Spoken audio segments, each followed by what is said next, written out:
Hello CBS, I'm Troy Matheny from Columbus, Ohio. I'm 54 years old and I will be your next soul survivor. I've been married twice, I've been divorced twice. I've got 6 grown children, ages 31 to 18. So I've put in my time. I've worked my ass off to make sure that they got raised, if you will. Now they're all doing great themselves. Now this is time for Troy. In the middle of the night, I might just wake up and give him some woo! Woo! I mean, I love being loud. I sneeze loud, I fart loud, I burp loud. I can't help it. I just think shit's funny like that.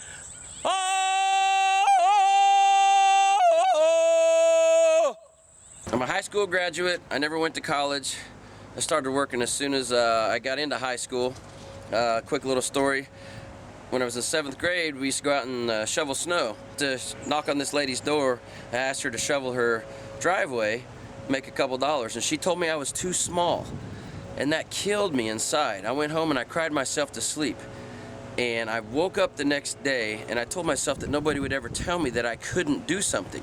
Now she wasn't wrong, I was too small, but she did not know that that little spark that she put in me would push me to be the person that I am today. I guess I'm normal size for a guy. I'm 5'8", 180, I'm 54 years old.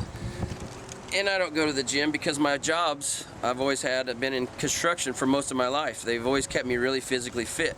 I'm very, very strong. My brain is very strong. I've been a fan of Survivor ever since the first day I seen Richard and Rudy teaming up together. What an odd couple, huh? But they made it work. That's what I'm gonna do. I'm gonna find somebody that I can count on to go the long haul. Everybody's gonna underestimate me because I have the dad bod, which is rocking, you know, but I'm super smart. I have no degrees, don't need them when you got common sense and you got street smarts. You know, it all comes together in one package.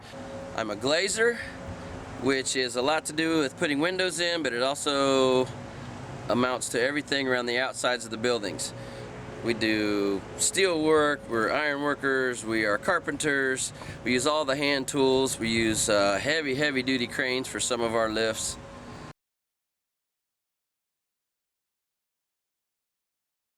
A lot of my strategy is going to be being myself, just being the foolhardy, childish person that I am. But what that does is it opens everybody's boundaries up, you know what I mean? They drop their guard. They're going to underestimate me, and that's what I want. I've always been underestimated.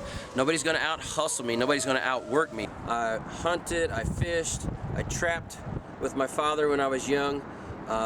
When we were young, we didn't have much money, so our family vacations was pretty much every weekend. We would go to the river or the lake. We'd set lines and we'd go fishing. And a lot of times our fun for the day would just be find a piece of driftwood and cruise down the river chasing alligator gar or messing with muskrats or something like that. Or we'd find a big old hill on the side of the creek and get water up there and we'd make a mudslide out of it. They wanted to quit. That made me so mad. Chance to get on the show and then you want to quit because you can't handle it. But I would have encouraged those guys to stick it out for just one more tribal council to vote with me, and we would have made a big old blindside. That's where I seen the opportunity right there that somebody missed on that whole season. I solved the Rubik's Cube in 3 minutes and 8 seconds. I've also been a police officer. When I was on my FTO, there was a suicide call come out, so I hit the lights and sirens. I go to this house, knock on the door, there's no answer. Door's open, so we go in, clear the house. I find a lady in a bathtub. She slashed both her wrists. Whew. I had to stop for a second, calm everything down.